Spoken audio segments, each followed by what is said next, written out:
As you know, the department recently confirmed 2 cases of measles in our state, and the response from our state epidemiology team was immediate and thorough.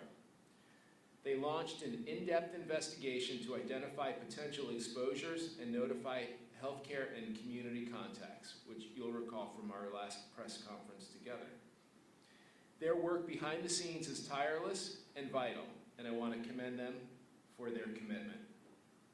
The epidemiology team concluded its investigation on May 9th, and no additional cases were identified. Thanks.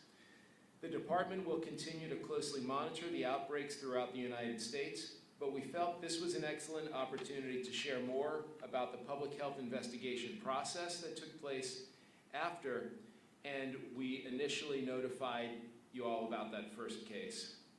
Public health affects everyone, and that's why you deserve to see the work that's being done here and hear directly from our experts in the department and have access to clear and accurate information.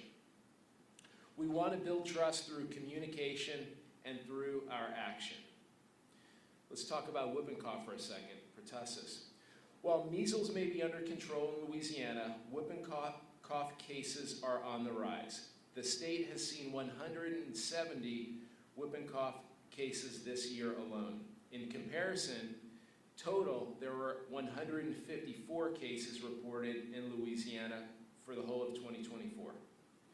This is a concerning number of cases, especially because the whooping cough is incredibly dangerous for infants who are too young to be fully vaccinated. Our little ones are vulnerable, and they rely on the rest of us, parents, caregivers, grandparents, older siblings, neighbors, etc., to help protect them.